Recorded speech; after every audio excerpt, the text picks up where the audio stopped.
Justin Herbert wins the battle of the 2020 quarterbacks, but what does that mean for their respective values going forward in Dynasty? That and more today on the Dynasty Newsletter. I'm your host, Adam Wilde, joined by my co-host, Chris Allen. Chris, Justin Herbert takes this one. I'm pretty sure he was ranked higher than Tua in pretty much everybody's rankings anyways, and probably deserved to be drafted higher than him. But that gap is narrowing, right? So what do you think about their two values going forward in Dynasty? I don't think it changes much, to be quite honest, because Justin Herbert, like while he won the whole like social media quarterback debate that's been happening over the past like week and a half to That's 2 weeks, insane. That's which is insane. yeah, it's wild. Like He I know it's a literally does everything in his power to not be seen or heard from, and someone had you. Oh man. yeah. So I mean that's the tough part about all of it. It's just you get the circus along with the chaos. But Justin Herbert didn't play any different than he had in the weeks past, even with like Mike Williams back on the field, because the highs were still high. We still saw the deep shots to Mike Williams, Gerald Everett getting involved, and Keenan Allen shuffling across the field trying to get more than zero 0.3 yards of separation on any particular pass. So all that remained the same. Like Austin Eckler still catching dump offs and all that. It's just the way that the offense is designed. And from a dynasty standpoint, that ain't changing anytime soon, unless something dreadful happens. And like knock on wood, because of course, as we're recording this, we're seeing news about the Kyler Murray stuff that's going on right now. Knock on wood that something tragic doesn't befall the Chargers, even though they are a cursed franchise. As we watch the Tyreek Hill fumble, which turned into like a 50-yard, 50-yard recovery turn touchdown. But nothing changed, like structurally, about the offense. They were still throwing, 5-yard stick routes on 3rd and 1, bubble screens, like the whole nine, like in just like the worst types of situations. They're still not pushing the ball down the field. And if you have a quarterback, like a robot quarterback with a howitzer attached to his right arm that's capable of making these throws, like the dot that he threw to Mike Williams earlier in the game, where he rolls out to his right and just uncorks one to the opposite hash. I mean, that type of stuff can happen in any game, and Justin Herbert shows he can do that in any game.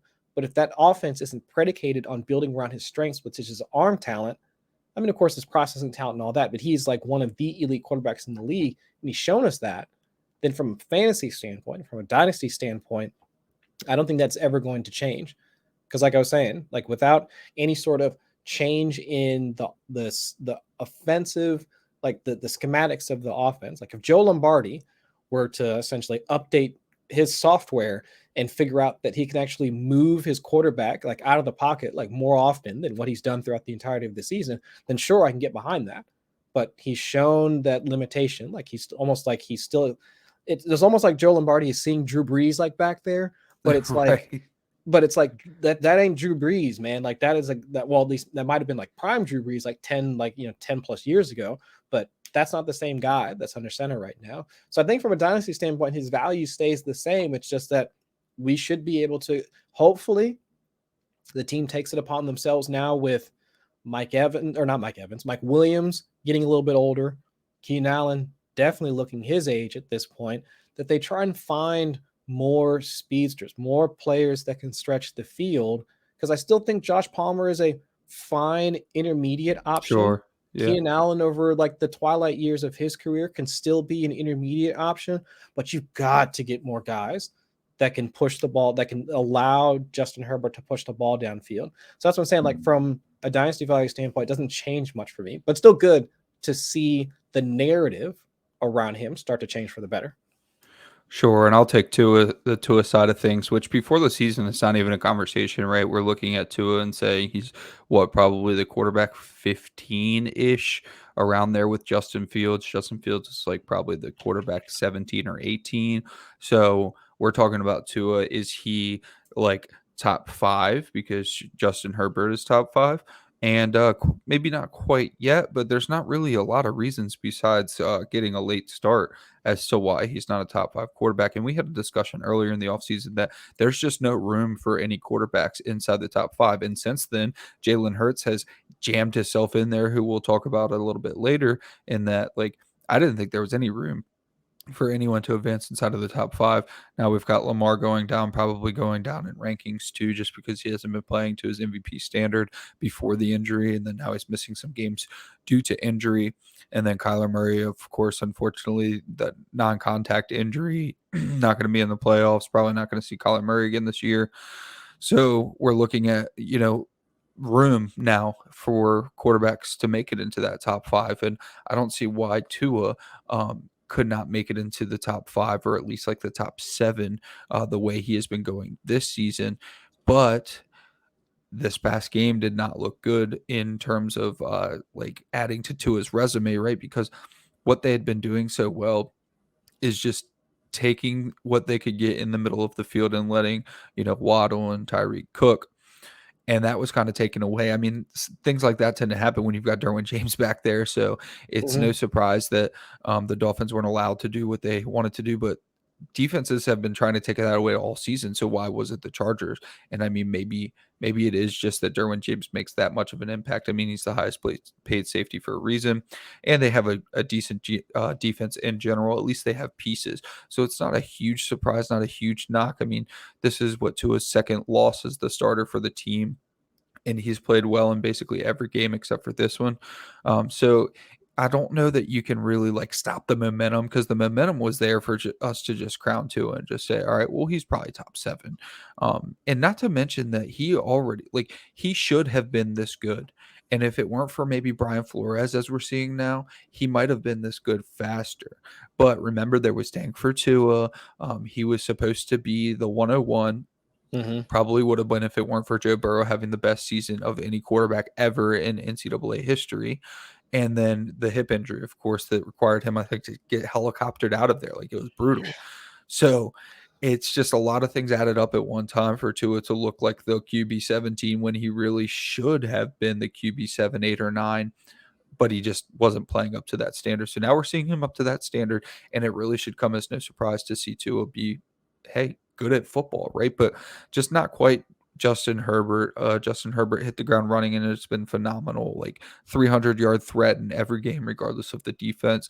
Also, the rushing threat that Tua has had when he's needed it, but not necessarily on a regular basis, nothing designed, things like that. So it's going to be really hard for Tua to get into the same conversation as Justin Herbert at any point in their careers. But I am very happy if I've got Tua on my roster, especially since I probably, either drafted him in the mid-first round when he was coming out in 2020 or traded for him at like a minimal cost. And now you're getting at least top 10 quarterback upside out of him. So Tua is not up there with Justin Herbert quite yet, but he is also not as far behind as he was to start the year, not even close. But after the discussion with go ahead. I would say that I guess my only concern with Tua, and this is something that's been borne out over the past 2 weeks. So we have a 2-game sample size before 12 weeks. Like not superpowers. Yeah. And versus 12 weeks of him being good. So I'm contextualizing my thoughts before I say it, before Dolphins fans like come after me. But it is important to notice how much teams have been able to rattle him. And I'm not talking about how much pressure he's getting. I mean, he only saw, I think, maybe like 20-25% pressure on, like, or 20% pressure on his dropbacks, like over the past like couple of weeks. It's not that. It's not like rushers getting into his face or anything like that. But it's the fact that in both weeks against D'Amico and against Brandon Staley, like 2 solid game planners, like defensive game planners, they've been able to come up with ways to mess up his timing, messing up his post-snap reads, messing up to the extent that he's getting happy feet in the pocket, unsure of where to throw the ball, and just being flat out off. I'm not talking about like just being close to a couple of players or whatever. It's just off. Watching that game back last night, and this was a Chargers defense without Derwin James like last night because he was out with injury. Oh, that's a great point. I did forget about that. So I would they have didn't to look have back him. and They yeah, didn't have him in good that point. game. It's just, and they didn't have like the same horses that San Francisco has. I mean, if you put Fred Warner and like Fred Warner and a couple of other like players that they have for the 49ers, yeah, I can understand like where game planning on top of having the personnel to do it, that all makes sense. But the Chargers didn't have that, but they were still capable of pressing Tyreek Hill and Jalen Waddle, and without having a counterpunch like to that, because it's not like they're throwing Trent Sherfield like into the mix for over like 70% of the snaps. Mike Gesicki ain't doing much of anything, and they don't have a solid running game. So that whole offense, which at most of the time, like I've been saying, for 12 weeks has been a good thing, that the offense is predicated on Tua being able to execute the offense as it's designed. And that's been great for 12 weeks. But now with D'Amico and Brandon Staley showing, like, again, two great defensive coordinators, great defensive game planners, one having the horses to execute said good game plan, one not, we've seen him just be completely off target. I mean, inaccurate, fundamentals of a quarterback being completely dismantled to the point where they needed to have those explosive plays. Because outside of the explosive plays last night, where was the offense? He had like less than 100 yards passing without having the shot play to Tyreek Hill. So it's just, that's my concern, is that with Justin Herbert, and this is all qualitative, like what I'm saying right now, is that Tua is a cog in that machine. Like he's a part of the offense. Justin Herbert is that offense. Like this offense ain't operating like with him understanding the same way that it does, like with him on the field. So that's where I can make the case for Justin Herbert being in like the top 6, like top 7 quarterbacks, like from a dynasty perspective, because he can excel or at least be baseline from a fantasy point standpoint just on his own. But Tua has needed like these things around him to improve in order for that to happen. Like we're mad about Justin Herbert and the whole social media quarterback thing because he's been limited, like not having Mike Williams, limited, Keenan Allen banged up, limited, only passing to Austin Eckler on these short out routes, limited. But everything is improved for Tua. Tyreek Hill, boom. Mike McDaniel, genius, like offensive game planner, boom. Jalen Waddle, excelling in his second season, like boom. But outside of that, they ain't got no counterpunch. They don't have a solid run game to run, like to lean on. So I guess that's where it's just like the value. Again, it still doesn't change much for me, because as long as those things stay the same for Tua, cool. Tyreek stays, at least relatively healthy for the next couple of seasons. Jalen Waddle keeps doing Jalen Waddle things, waddling in the end zone. Cool. But like there still has to be, I'm assuming there's going to be some change at some point. Like they have to figure out like some run game outside of Jeff Wilson and Raheem Mostert. But until that changes, both of those kind of sit at like two good quarterbacks, but in like you cannot look at them and like there cannot be like a starker contrast between those two quarterbacks and how they produce on the field. Yeah, those are all fair assessments. So I will say, well, for one, it's nice to be the most projectable offense in the NFL for showdown, while that probably doesn't bode well against other defenses. So when I know that Tua is going to throw about 20 passes, about 3 of them are going to go to running backs, a couple of them are going to go to Trent Sherfield, one's going to go to Mike Gesicki, and then we're going to get 10 for Tyreek and 8 for Waddle. That's probably not great, but I will mention that the middle of the field was just a barren wasteland. It was not available for him whatsoever. And like you mentioned earlier, he is very timing based. I mean, it's hard to say without being a slight, but like elite game manager maybe is what you're going for. Like very, very good at executing the game plan, which is what your quarterback is supposed to do. What he doesn't do well is maybe like improvise as well as Justin Herbert and some of those guys are doing that we're going to talk about a little bit later. And that's fine because he's so on time with these guys and these elite guys and Waddle and Tyreek Hill that it hasn't tended to matter. But on that deep shot to Tyreek Hill, I will say that the Chargers were asking him, begging him to throw outside the numbers last night. And he throws a dot, and it was contested when he threw it. It did not end up being contested because it was Tyreek Hill and the defender fell down. But it was a very nice pass that was contested at the time of the pass. So he was tested, and he passed that test. He just didn't have enough to get it done the whole game. I mean, yeah, Brandon Staley, questionable head coaching decisions, but excellent defensive mind, and put together a great game plan to go against Tua. But there was another quarterback in that class, one that represents your Cincinnati Bengals, and he was the first overall quarterback in that class. That is Joe Burrow, who has also had an uphill battle to get into the top 5 quarterbacks. But I believe he has probably arrived in most rankings at this point, especially like we mentioned earlier. If you were on the fence between Joe Burrow and Kyler Murray, you're going to get a tiebreaker here, very unfortunately. So, what about Joe Burrow's dynasty value? Are you counting him in the top 5 at this point? No, not yet, because in a similar vein, I do think that Joe Burrow can create like on his own. I think in the same sense that Justin Herbert can. I don't think he needs to have like the perfect scheme or the perfect structure. But I do think if we're transitioning from quarterback evaluation to what we expect from a fantasy standpoint, that offense is going to be changing here soon. I mean, that's the reality of the situation. There is no way that they're going to be able to pay Burrow, whose contract is going to be there's going to be talks of an extension coming here, if not at the back end of next season, then like fairly soon.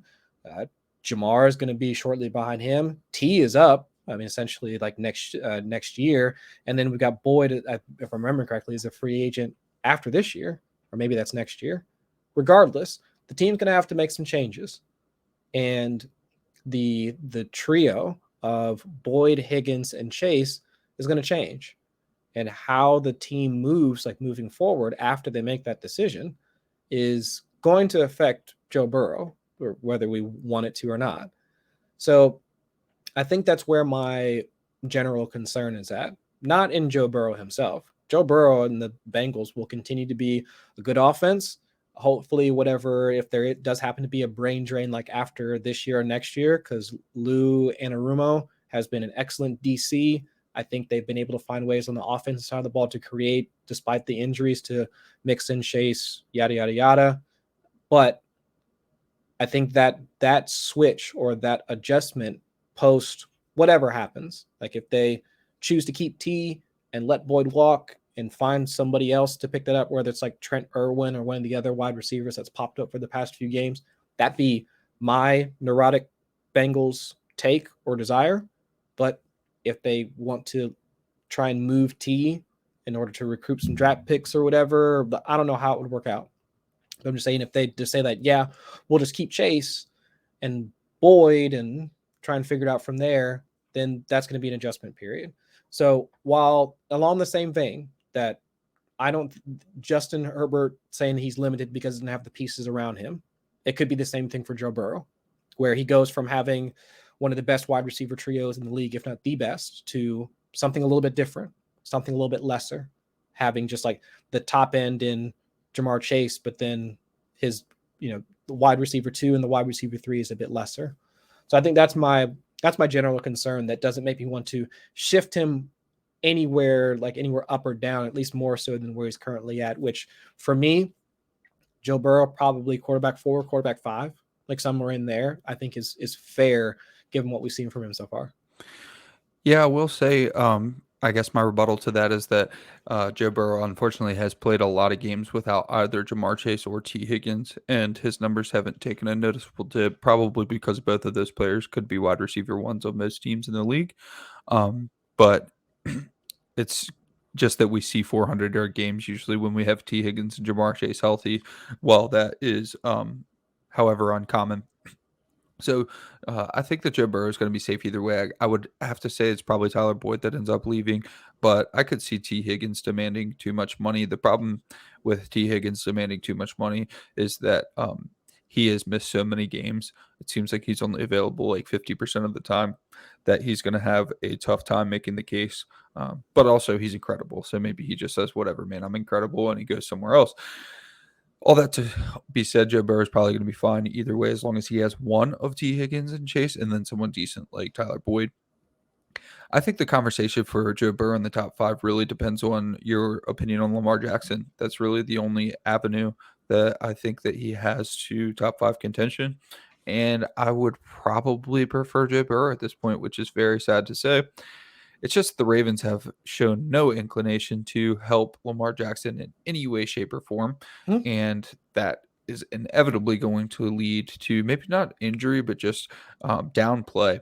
So injuries are random in this league. Lamar does a really good job protecting himself when he does run. I don't think it has anything to do with that. It's very, very difficult to play when your number one receiver is either Devin Duvernay or Robinson, I guess. So like, or Mark Andrews, no, you mean Deshaun Jackson. right, exactly. So, and when you have a legitimate question between the three, your offense is in very bad shape. So Lamar Jackson's just looking around like, what on earth am I supposed to do with this? But he continues to get it done. I mean, MVP caliber play with, I guess he did have Marquise Brown and Mark Andrews, but not great supporting cast. Rashad Bateman's been injured. So I don't know that Lamar Jackson is long for the top five, especially since contract negotiations are going to heat up again at the end of the season, and that may lead to missed time next year. And it's just like, I know that Lamar Jackson could be the quarterback one in fantasy on any given year, but so could Joe Burrow. So and Joe Burrow's in a much more secure situation, much better weapons around him. Obviously, Joe Burrow's not rushing for 90 yards a game, but he's also a little bit mobile. He'll add you a couple points here and there in that sense. So, yeah, I think live right here is where I'm deciding that I'm going to shift Joe Burrow ahead of Lamar Jackson just because I don't think that there is enough reason not to.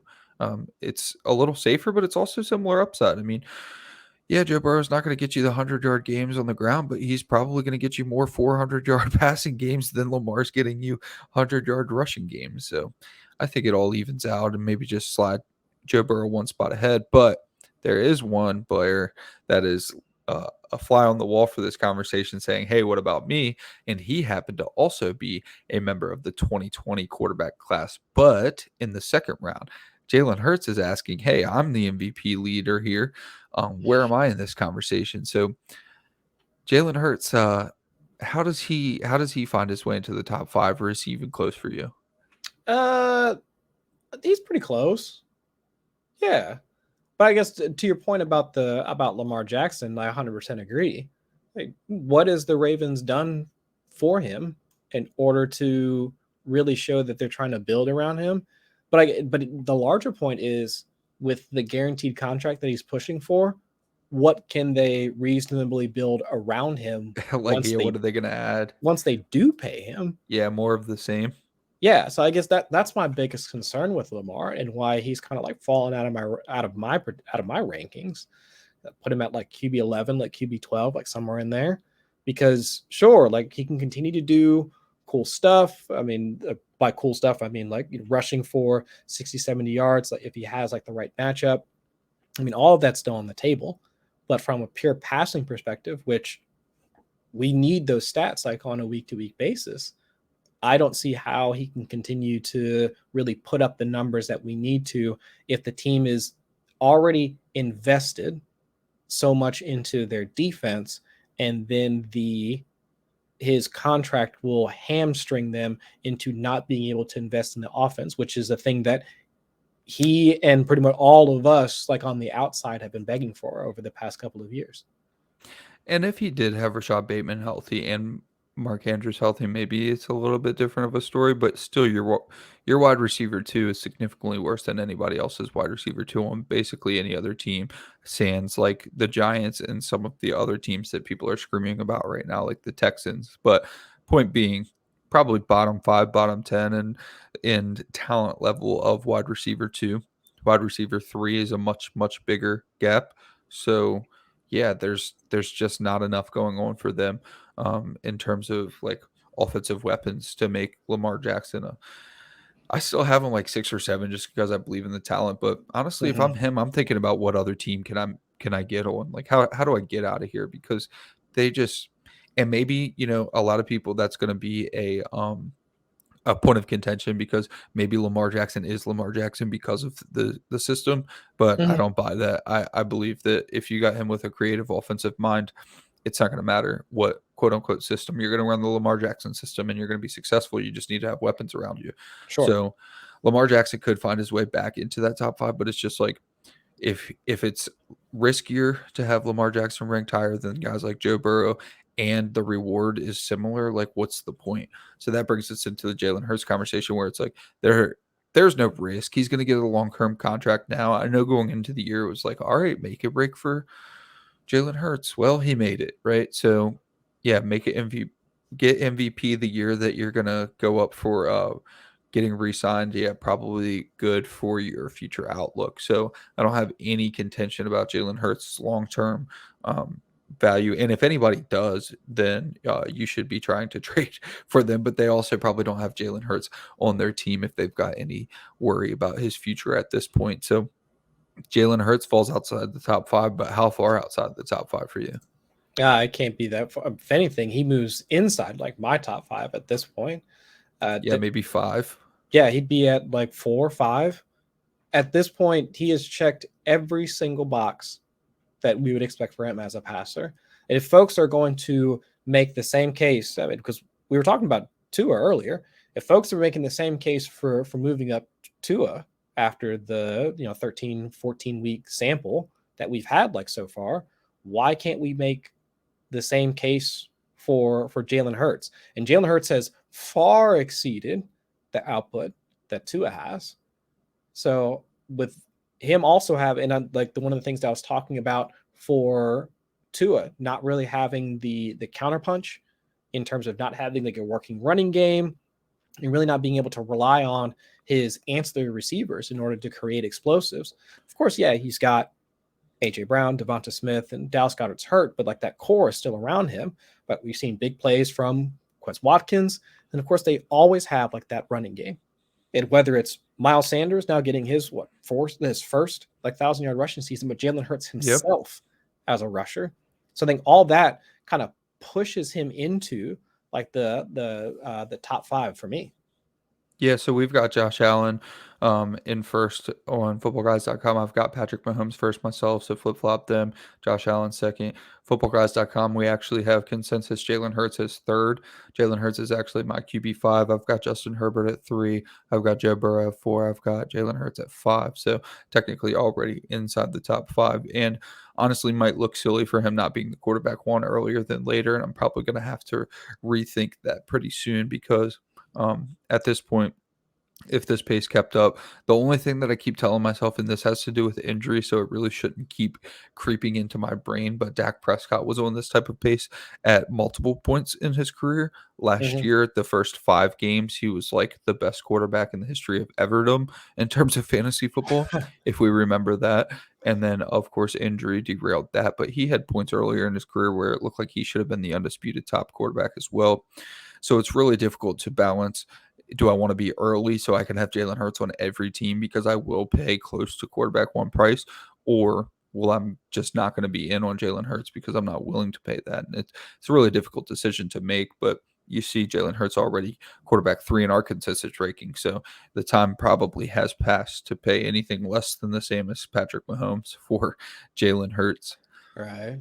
So we've got one more conversation to get to today, but before we get to that, let me mention the Football Guys newsletter brought to you by Dave Kluge, Joe Bryant, Cecil Lammy, Sigmund Bloom. They bring you all the news and notes from around the league. So if you had to step out during Sunday and you missed some of Red Zone, you're all caught up in one email. You don't need all those notifications from all those different apps telling you Kyler Murray is down with a non-contact injury. You'll get that in your newsletter and you'll be all caught up for the week. So go to footballguys.com, subscribe to the email newsletter, and then we'll take tidbits from that are pertain to Dynasty, and we will break down the Dynasty newsletter. Last guy we're going to talk about is Zonovan Knight, just because Robert Saleh says Zonovan Knight is not going anywhere, and then he did not go anywhere. But hey, Breece Hall is coming back next year. He looked fantastic, one of the best running backs in all of Dynasty at the time of his injury, and they really like Michael Carter. So while Robert Saleh says Zonovan Knight's not going anywhere, like, do you keep him on your Dynasty roster right now? Yeah, why not? I think we've talked about this a number of times, but Zonovan Knight kind of fits into that archetype of running back that you'd still want to have like on your roster, even just kind of kicking around. And why not keep a guy that if he does wind up getting a starting job can actually like run with the workload? I mean, he's like just short of 6 foot, 210 pounds, like somewhere in that range. I mean, he profiles like fairly similarly to like Khalil Herbert. Like he's probably like the best comparable. Actually, since I'm like pulling up a website that looks at him. He's actually one of like the best comps, like, for Zonovan Knight. So yeah, like why not like have that type of player on your roster? And yeah, of course, Breece Hall's going to come back next season and going to have like a productive season, we assuming, coming back from the ACL tear. But why not have like running backs should be a position that you churn like as often as possible. And if you wind up hitting on one of those guys that most of us probably picked up for free because I don't remember Zonovan Knight being a huge 5th round pick. Exactly. So if you can hit on one of those types of players, then yeah, why not have them like on your roster? Yeah, I guess my only point is like, you're not going to look at it and say, I draft him in the 5th round, let me trade him for a 3rd, and bam, I win. Yeah, it just doesn't work like that because he's worth more to your roster than some random 3rd round pick. But if it's a 2nd round pick, yeah, I'm probably trading him. He was drafted in the same year as Breece Hall, and only 1 year after Michael Carter. Michael Carter wasn't a 1st rounder, so it doesn't really matter too terribly much because he's going to be gone in 2 seasons anyways. But it's going to be a long time before Zonovan Knight gets the workload that he's getting right now. So if you had the chance to trade him to a contender for a 2nd, then you probably should have done that. But it didn't really line up anyways because unfortunately a lot of leagues probably already hit their trade deadline, which in my opinion is silly because it's Dynasty. You should be able to trade for however long you want, but whatever. So you probably missed your window because Zonovan Knight decided to be incredible after you were able to trade. So you probably could not have flipped him for that 2nd round pick. And then you're not going to flip him don't trade him for a 3rd round pick this offseason. You don't know how Breece Hall is going to come back. Think back to Darius, guys. He had setbacks in his surgery that set him back like 5 months, and then he had another knee injury related to the first knee injury, etc., and then another one that wasn't related. I guess my point in bringing that up is that anything could happen to Breece Hall between now and next year with his ACL injury. So it's nice to have Zonovan Knight. Do I have Zonovan Knight in the chances that unfortunately Breece Hall isn't ready, or do I have a 3rd round pick? Yeah, you'd probably rather Zonovan Knight. But if we go back to the 2nd round conversation, if somebody's still offering a 2nd rounder in the offseason because they want Zonovan Knight in the off chance that Breece Hall is not ready to go anytime in the early going of next year, take their 2nd round pick.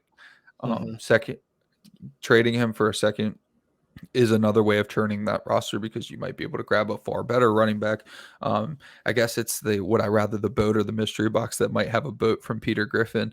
I think that you have a pretty good chance of getting a better boat in the 2nd round is I guess my point there, because if Breece Hall comes back healthy, which there's been so much medical innovation that coming back from an ACL just even the past couple years has been so much better. So I expect Breece Hall to probably be pretty much full go early in the season next year, and then it's just like, man, we're gonna forget how good Zonovan Knight was in this final stretch. So that's gonna do it for today. Thank you all so much for coming out. This has been the Dynasty Newsletter brought to you by Footballguys.com. Please like, subscribe, rate, review, and we will catch y'all next week. Peace.